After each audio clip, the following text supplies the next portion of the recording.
Oke, pagi Bapak Ibu. Saya mau nerangin bubble sort.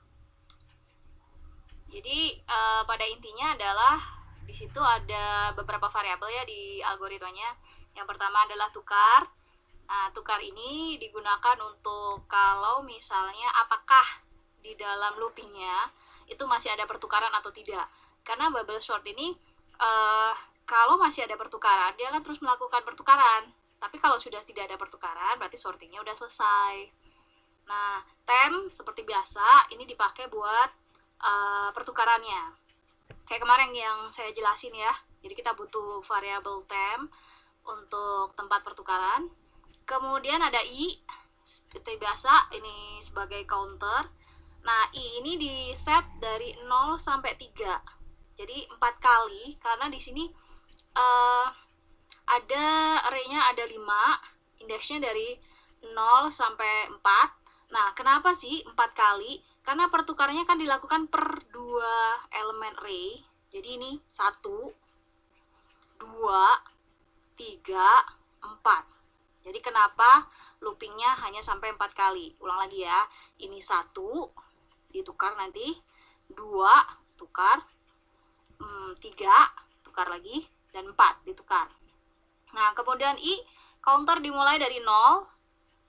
Dan ini adalah i plus 1. Oke, jadi prosesnya pertama tukar akan diset sebagai 0. Karena kita mikirnya belum ada pertukaran. Jadi kita set false. Lalu dicek, kalau nanti ada pertukaran, dia akan diset 1. Nah, untuk yang pertama. Nah, yang pertama yang harus diperiksa adalah ini. Nah, diperiksa jika yang depan itu lebih kecil dari, kebalik. Kalau yang depan itu lebih besar dari yang belakang, maka ditukar. Tapi kalau enggak, ya enggak gitu. Nah, jadi kalau di dalam kondisi ini nggak perlu ditukar ya Bapak Ibu ya. Jadi karena yang depan sudah lebih kecil. Nah, kemudian i akan pindah ke sini. Lalu di sini jadi i plus 1. Dicek lagi. Nah, di sini kasusnya yang depan lebih besar dari yang belakang. Maka perlu dilakukan pertukaran di bagian sini. Maka karena ada pertukaran, dipindah si tukar akan diset menjadi 1. Karena true. Nah, kemudian ini akan ditukar. Jadi pertukarannya seperti kemarin.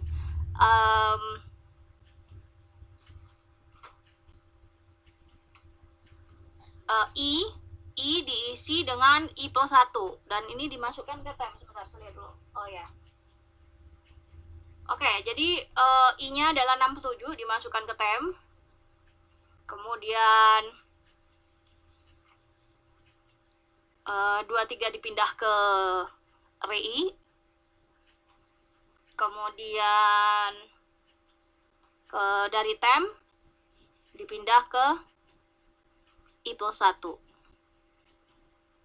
Nah, kayak gitu. Kemudian maju lagi, i-nya jadi di sini. Kemudian i plus 1 jadi di sini. Nah, udah. Lihat lagi, cek.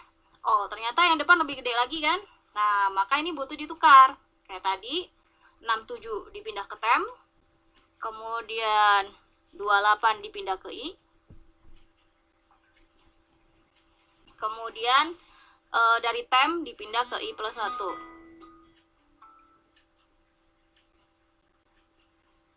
Wait. Sorry.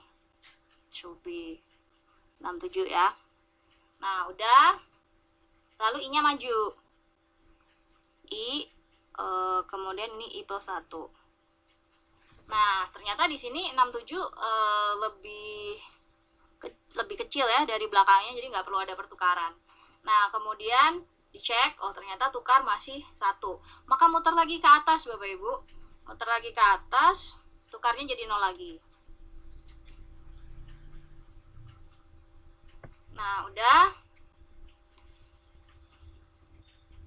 Lalu i balik ke 0 lagi.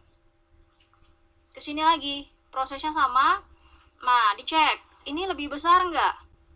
Ini lebih besar nggak? Kalau lebih besar, ya. Kalau lebih besar, maka ditukar. Misalnya ya 3/4-nya masuk ke tem.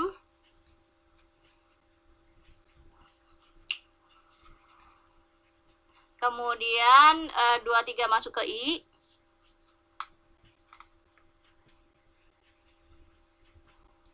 Nah, kemudian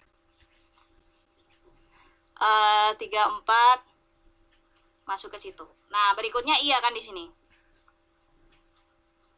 Karena ada perulangan ya, ada pertukaran, maka di sini jadi 1. Kemudian ini I plus 1. Nah, seperti itu. Cek lagi, ternyata 3/4 lebih besar lagi, maka ditukar lagi. Ini maju. Kemudian 3/4 dari sini ditukar lagi. Nah, gitu seterusnya Bapak Ibu sampai dicek dalam 1 kali putaran di mana si tukar ini nggak berubah. Jadi kalau si tukarnya 0, setelah dari depan ke belakang, maka disitulah selesai si bubble sort ini. Nah, ide dari si bubble sort ini sebenarnya dari orang lamun ya Bapak Ibu ya, orang lamun ngeliatin anak kecil itu sedang bermain gelembung, kemudian dia ngelihat kalau gelembung-gelembung itu ada bagian yang kalau dia kecil dia akan cepat naik ke atas, kalau dia besar dia akan lebih lama naik ke atas, seperti itu. Jadi akhirnya kepikir, setelah ngelamun itu kepikir, oh gitu ya, mungkin itu bisa dijadiin metode sorting gitu. Gitu ya Bapak Ibu, untuk sementara dengan bubble sort ini semoga dapat dimengerti. Terima kasih. Oke, kalau untuk perbandingan efisiensi, kita bisa ingat lagi waktu itu kita belajar tentang insertion sort dan selection sort. Kita masih ingat kan kalau proses yang terjadi setiap kali looping itu ngecek ketika ngecek dari posisi I ke depan atau dari posisi I ke belakang, tergantung apakah itu insertion sort atau selection sort. Maka secara efisiensi secara proses kita bisa hitung seperti ini. Jadi untuk proses pertama, maka proses yang dilakukan adalah N-1 ditambah seterusnya macam-macam sampai yang terakhir proses hanya dilakukan 1 kali. Karena ngecek yang misalnya aja untuk selection sort ngecek minimalnya hanya mungkin di bagian sisa elemen yang terakhir di array-nya. Jadi jika n-nya itu sama dengan 5, maka kita bisa hitung seperti ini ya. Jadi looping pertama itu 4 proses, looping kedua 3 proses, dan seterusnya. Maka kita bisa hitung secara kasar bahwa yang dibutuhkan adalah 10 proses. Sedangkan untuk bubble sort, itu proses yang dilakukannya adalah sekitar n-1 pangkat 2.